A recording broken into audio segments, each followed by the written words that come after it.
অনুশীলনে প্রথম বলটাতেই Saifuddin stump hit করেছেন। সাইফুদ্দিন বাংলাদেশ দলে যুক্ত হয়েছেন। সাইফুদ্দিনের যে প্রত্যাবর্তনটা সেটির শুরুতেই যদি বলতে চাই, সাইফুদ্দিন কিন্তু জায়গা হারিয়েছিলেন তানজিম হাসান সাকিবের কাছেই। গেল টি-20 বিশ্বকাপে সাইফুদ্দিনের পরিবর্তে সাকিবকে সুযোগ দেওয়া হয়েছিল। সেই বিশ্বকাপে সাকিব কি করেছেন সেটি তো সবারই জানা।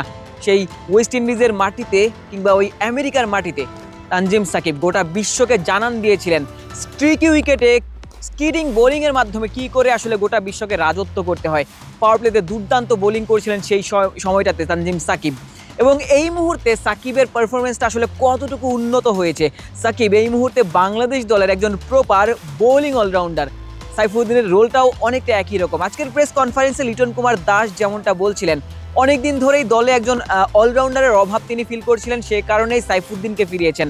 এবং টিম ম্যানেজমেন্টও লম্বা সময় ধরে সাকিবের উপর ইনভেস্ট করছে। সাকিব ব্যাট হাতে দুর্দান্ত পারফর্ম করছেন। সবশেষ টি-20 সিরিজ যেটি ছিল পাকিস্তানের মাটিতে, সেখানটাতে তিনি অনবদ্য ব্যাটিং করেছিলেন। 4টি কিংবা 5টি ছক্কা হাঁকিয়েছিলেন।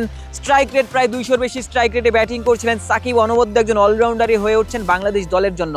মজার ব্যাপার, সাকিব আল হাসান যখন নেই দলটাতে, সেই জায়গাটাতে দলে অলরাউন্ডারের সংখ্যাটাও কমে গেছে। সাইফুদ্দিন যখন ফিরছেন তখন ওই সাকিবের কাছেই কিন্তু তার ওই জায়গা নিয়ে লড়াইটা করতে হবে সাকিবের সাথেই।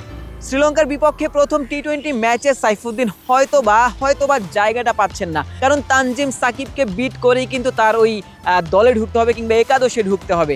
বাংলাদেশ দলে 3 জন পেসার খেলবেন সর্বোচ্চ, এবং সেখানটাতে মুস্তাফিজুর রহমান এবং তাসকিন আহমেদরা খেলবেন নিশ্চিতভাবে। এবং তৃতীয় পেসার হিসেবে কিংবা ওই যিনি ব্যাট হাতেও খানিকটা কার্যকর ভূমিকা পালন করতে পারেন, সেই পেসারটা হতে পারেন তানজিম সাকিবই, কারণ সাম্প্রতিক পারফরমেন্সও তার পক্ষেই কথা বলছে। তবে সাকিব যদি খেলতে না পারেন কিংবা সাকিব যদি আসলে কোনো সময় আসলে খারাপ পারফরমেন্স করেন, ব্যাকআপ হিসেবেই হয়তো সাইফুদ্দিনকে দেখা যেতে পারে। সাইফুদ্দিন কঠোর পরিশ্রম করছেন, শন টেইটের সাথে লম্বা সময় আলোচনা করছেন, তার বোলিংটাকে হয়তো আরেকটু উন্নতি করার চেষ্টা করছেন। হয়তোবা সাইফুদ্দিন নিজে সর্বোচ্চ দিয়ে আসলে প্রস্তুতিটা নেবেন।